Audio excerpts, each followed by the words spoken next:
Di antara hamparan luas Samudra India, ada sebuah pulau yang dari kejauhan terlihat seperti zamrud yang terapung di atas lautan.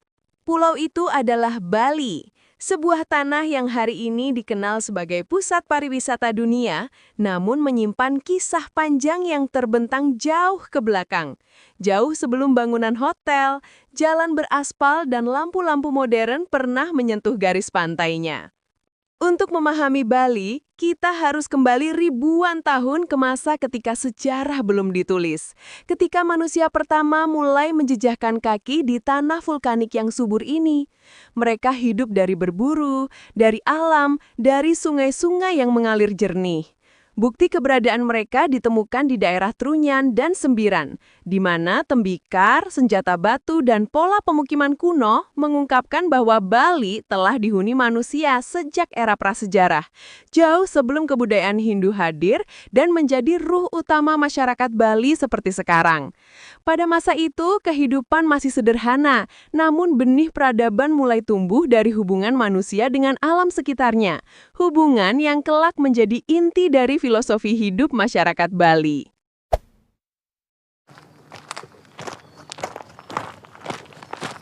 Perlahan masuklah gelombang budaya dari luar pulau. Kapal-kapal kayu yang datang dari India dan daratan Asia Tenggara singgah di pesisir Bali, membawa cerita tentang para dewa, tentang sistem sosial yang teratur, tentang aksara, dan tentang ritual. Pertemuan antara penduduk asli Bali Aga dengan para pendatang ini tidak melahirkan penolakan, melainkan sebuah adaptasi yang lembut namun mendalam. Bali menerima budaya baru tanpa meninggalkan akar lamanya. Dari sinilah budaya Hindu-Buddha mulai tumbuh, mengakar, dan membentuk identitas pulau ini. Prasasti-prasasti awal mencatat jejak keberadaan kerajaan-kerajaan kecil, yang kemudian berkembang menjadi struktur politik yang lebih besar dan terorganisir. Nama Raja Ugrasena dari dinasti Warmanewa menjadi salah satu tokoh awal yang terekam dalam sejarah, menandai babak baru kemajuan Bali sebagai sebuah entitas budaya dan politik. Di bawah dinasti Warmadewa, Bali mengalami perkembangan pesat. Pura-pura mulai dibangun, sistem irigasi berkembang, dan seni-seni tradisional tumbuh subur. Salah satu tokoh paling dikenal pada masa ini adalah Raja Jayapangus, yang kisah cintanya dengan seorang wanita dari Tiongkok, Kang Chingwie, menjadi legenda yang diwariskan turun-temurun. Dari kisah-kisah rakyat seperti inilah budaya Bali menemukan ruhnya, perpaduan antara sejarah nyata dan cerita mitologis yang menyatu menjadi satu kesadaran kolektif. Namun masa kejayaan Bali tidak berhenti di situ. Pada abad ke-14, pengaruh besar dari Jawa Timur, terutama dari Kerajaan Majapahit, mulai masuk dan mewarnai kehidupan budaya Bali.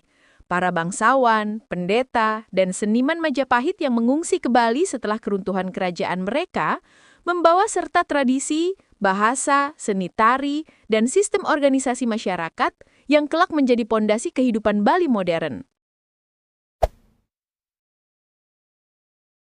Namun sejarah Bali tidak hanya dipenuhi kedamaian. Ketika kekuatan penjajah datang ke Nusantara, Bali menjadi salah satu wilayah yang memberikan perlawanan paling gigih. Abad ke-19, Belanda mulai mencoba menguasai Bali dengan berbagai alasan politik dan ekonomi. Namun, bagi masyarakat Bali, tanah mereka bukan sekedar tanah, melainkan bagian dari identitas spiritual yang tak bisa direbut begitu saja. Perlawanan besar pecah di Buleleng dalam Perang Jagaraga yang dipimpin oleh I Gusti Ketut Jelantik. Meski akhirnya kerajaan kalah, semangat perlawanan masyarakat Bali menggetarkan hati siapapun yang membaca catatan sejarah itu. Namun, tragedi terbesar terjadi dalam peristiwa Puputan Badung dan Puputan Glungkung. Dalam tradisi Puputan, masyarakat dan bangsawan Bali memilih bertempur habis-habisan daripada menyerah kepada penjajah. Dengan pakaian adat, keris di tangan, dan semangat tak gentar, mereka maju ke medan perang meski mengetahui kematian sudah menunggu.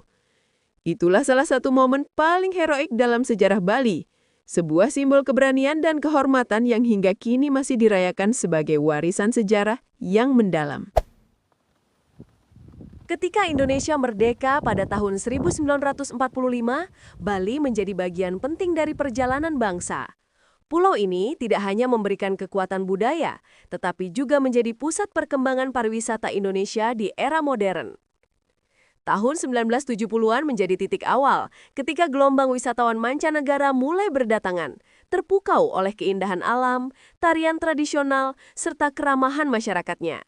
Desa Ubud menjadi pusat seni lukis dan budaya, sementara Kuta menjadi destinasi wisata pantai yang terkenal. Meski modernisasi berjalan pesat, Bali memiliki kemampuan unik untuk mempertahankan tradisinya. Upacara ngaben, galungan, kuningan, dan rangkaian ritual lainnya tetap dilakukan dengan hikmat. Pura-pura kuno seperti Besakih, Uluwatu, dan Tanah Lot tetap menjadi pusat spiritual yang tidak tergerus oleh arus wisata. Bali hari ini adalah sebuah pulau yang hidup dalam dua dunia. Dunia modern yang dinamis dan dunia tradisi yang sakral. Di satu sisi, kita melihat perkembangan infrastruktur, hotel mewah, kafe trendy, dan destinasi wisata yang terus bermunculan.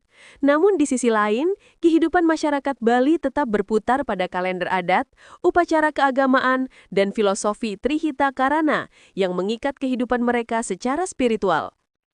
Ketika matahari terbenam di balik tebing Uluwatu, ketika gamelan mengalun dalam upacara kecil di desa-desa, ketika penari remaja mempersiapkan diri untuk menarikan legong di Balai Banjar, kita melihat bagaimana tradisi kuno dan dunia modern saling berdampingan tanpa saling meniadakan. Di balik semua itu, Bali terus mengalami ujian. Salah satu yang paling kelam terjadi pada tahun 2002, ketika tragedi bom Bali mengguncang dunia. Luka itu begitu dalam, namun masyarakat Bali bangkit dengan kekuatan yang mengagumkan, membuktikan bahwa pulau ini bukan hanya hidup dari pariwisata, tetapi juga dari ketangguhan spiritual yang diwarisi dari leluhur. Hari ini, Bali tetap menjadi simbol harmoni, seni, dan kebijaksanaan. Sebuah pulau kecil yang melampaui ukuran geografisnya. Sebuah pulau yang mempengaruhi dunia melalui budaya, spiritualitas, dan keindahan yang tak lekang oleh waktu. Dan ketika kita menutup perjalanan panjang sejarah Bali ini, kita menyadari satu hal. Bali bukan sekadar tempat. Bali adalah pengalaman. Bali adalah cerita yang terus dituturkan dari generasi ke generasi. Bali adalah perpaduan antara masa lalu dan masa depan, antara manusia dan alam, antara dunia nyata dan dunia spiritual. Selama gamelan terus berbunyi, selama pura-pura tetap berdiri kokoh, selama masyarakat Bali hidup dalam semangat harmoni, maka sejarah Bali tidak akan pernah berakhir. Ia akan terus mengalir seperti air suci yang menghidupkan sawah-sawah bertingkatnya dan seperti angin lembut yang meniup dupa di setiap upacara adatnya.